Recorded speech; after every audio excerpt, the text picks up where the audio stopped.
DOMINIC King, Everton must build on Frank Lampard's dream debut. It was an afternoon to make you think, especially so when Andros Townsend thrashed in the final goal to leave Frank Lampard hollering in delight. A mere 69 days earlier, Everton had faced Brentford in the Premier League, and a 1-0 defeat in West London was a line in the sand for enraged supporters. The players were screamed at when they approached the away end at the final whistle, and Rafa Benitez was subjected to noisy opprobrium. That is what Everton were, divided and going nowhere. Benitez was not to blame for all the club's ills, but he was put in a position that was never going to be sustainable.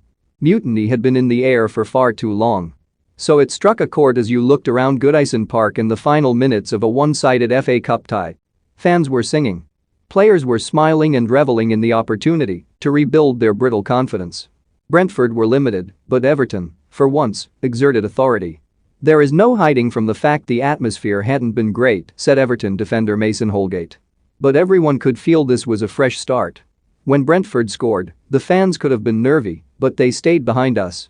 It showed in what we did on the pitch."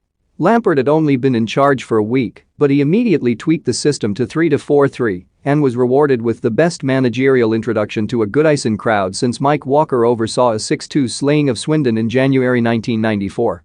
Therein lies a lesson. Walker's reign turned out to be an unmitigated disaster, and he was jettisoned after 10 dismal months. So nobody, least of all Lampard, will be getting carried away with one impressive win, sparked by Yerry Mina's header, when there is so much work to do. Lampard, who made a point of highlighting the energetic display of young forward Anthony Gordon, was overcome by the thunderous ovation he was given when stepping onto the pitch. He also had the luxury of being able to wave to all sides of the stadium as his name was sung late on. "It's a day I'll never forget," said Lampard. "It was very special. I can't help getting caught up in the emotion of that, for the moment. We all hear about the Goodison effect, and I've felt it on the other side. We wanted to do it, here. That is the base, and it made me very happy to see it. So it should." Thomas Frank, Brentford's manager, bemoaned that Everton created 4 chances and scored 4 goals, 2 of which were corners, but if the Toffees want to get out of the mess they are in, they need to be ruthless. The home crowd might have been singing about going to Wembley from the point Richarlison scored their second, but staying in the Premier League is the first objective. As good as this day was, plenty will harbor suspicions about Everton until they can put results together consistently. Can they be trusted? Lampard will learn more about his squad in the coming week, in collisions with Newcastle and Leeds, when the pressure is on, and he will see if they are more the side who lost at the Brentford Community Stadium than the one who beat the Bees.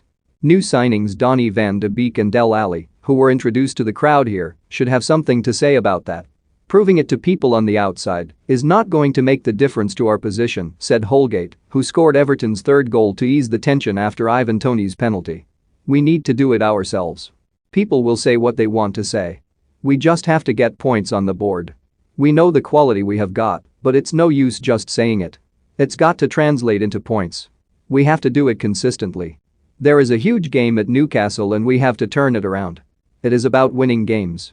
It is really hard when you are not winning and you are getting into that routine."